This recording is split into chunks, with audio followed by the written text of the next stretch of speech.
Good day everyone, so hope you're all doing really well. In today's video we're going to be discussing why the first Hydro Shielder in Genshin Impact is a lot better than you think. So one of the things that we saw in the Genshin Impact 5.7 livestream is the fact that a new character called Dahlia has a Hydro Shield that is created whenever he uses his Elemental Burst. Now I don't know about you guys, but if you've been looking at leaks and a lot of sentiments online, then a lot of people think that this character actually sucks, and the truth is they're absolutely right. He's absolute trash. Look, you only want this character if you are a new player and you're getting Skirk. No, the true first Hydro Shielder in Genshin is actually Sigewinne. So this video is all about spreading this Sigewinne propaganda and why she is such a good character.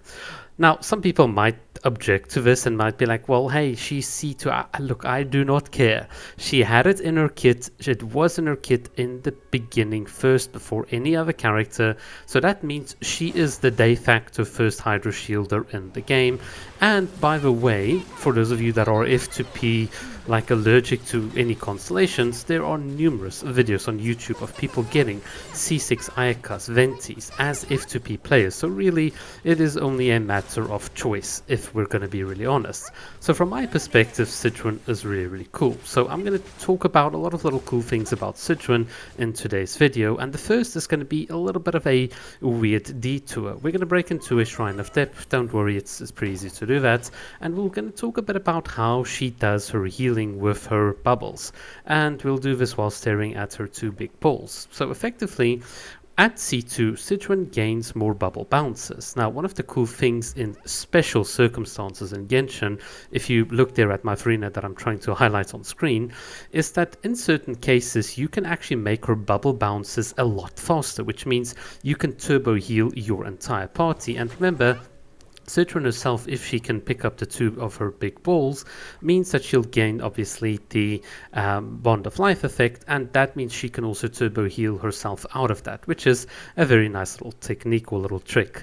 You see, you want to know these sorts of things unless you do some goofy, weird stuff with your characters in Genshin Impact, and that's why I always encourage people to just look also beyond these power abyss and have a bit of fun with all of the goofy things you can do in game, like we can do here with Veressa as an example. But in any case, for those of you that did not turn off of this video, let's have a bit of a serious discussion as to why C2 Sigewinne is so good. So let's take it to the Spiral Abyss. One of the things that Sigewinne was supposed to do at C0 is be a very competent Farina and Neuvillette support, and the way in which she does this is the fact that she can constantly heal the party, which offsets Farina's HP drain, and because Sigewinne with a tap of her E skill heals the entire party, that kind of really synergizes well, and the fact that Sigewinne's E skill gives you lots of Hydro Particles, so this synergizes incredibly well with a character like Farina. And also with the fact that you get the Source Water droplets, there are certain rotations in Neuvillette teams, if you don't have some of the other premium options for Neuvillette, that you can use Sigewinne for.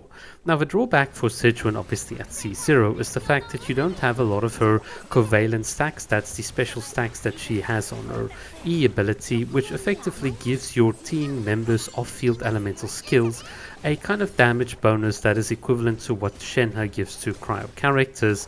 And the thing is, this works really well if you have someone like a Farina only on team doing damage, but the moment you get with an Escoffier or you put a Fischl on the team, those stacks can drain very quickly, and typically a lot of people would now try and offset that by using the a special artifact set there in Fontaine. I forget what it's called because I don't need that because I rarely use it, but there is that healing artifact set that gives you another flat damage bonus as well, and that's traditionally how Sigewinne has been seen. She is just like a bit of a light support, and also in emergency cases, because she is immovable during her elemental burst, you can use her as a bit of a healing sponge.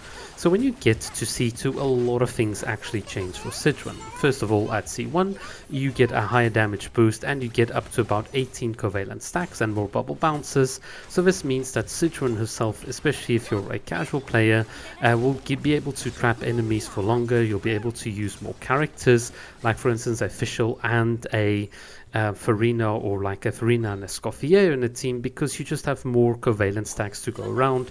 So that's really, really awesome. But at C2, you also get a beautiful 35% Hydro Res rate, which is really, really insane, because think about it.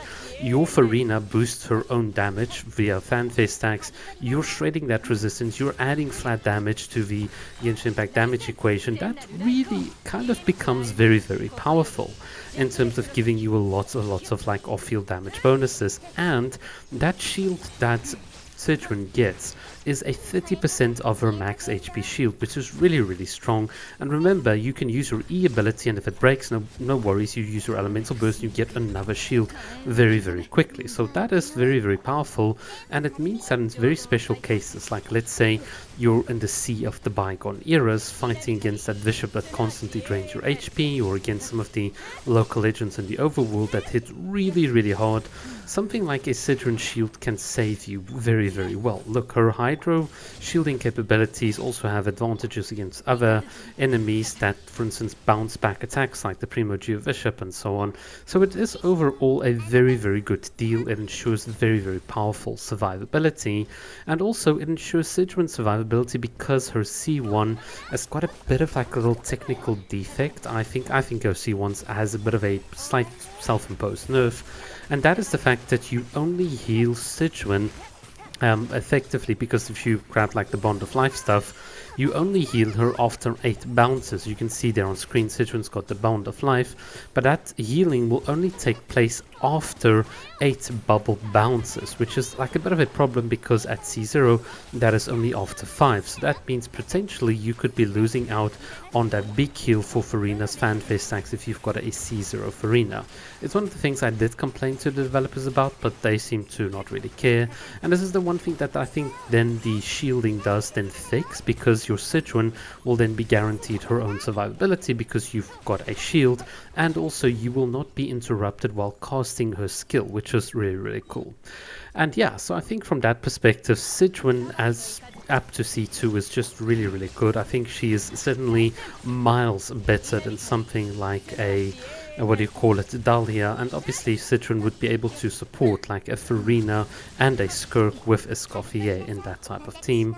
And naturally, this goes without saying, at C6 Sigewinne becomes a mini Nivelle, she becomes a monster, and I absolutely love her for that. Look, Sigewinne is such a cute character, and personally for me it is Kokomi, Sigewinne, Farina in that order of my most favorite characters in Genshin. So I really love the character. She's just so adorable, and the little hearts that she blows and the cute pics and the little heart that she makes with the bubble, it really just tugs at my heart. So I'm very, very crazy like about Sigewinne.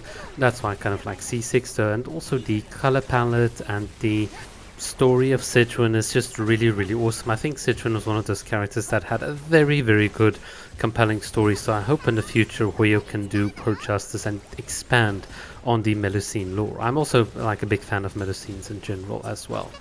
But yeah, in any case, so from my perspective, before I glaze too much on Sigewinne, if you're someone that wants to pick up Sigewinne, absolutely go for her. But remember, she is a very, very niche type of character, so do it more so if you really like the character. But other than that, I'm super happy, and it's just so cool just to destroy everything with her, especially at C6. Alright guys, that's enough Sigewinne glazing. Thank you so much for watching, and have a great day, and let me know what you think of today's video. Cheers!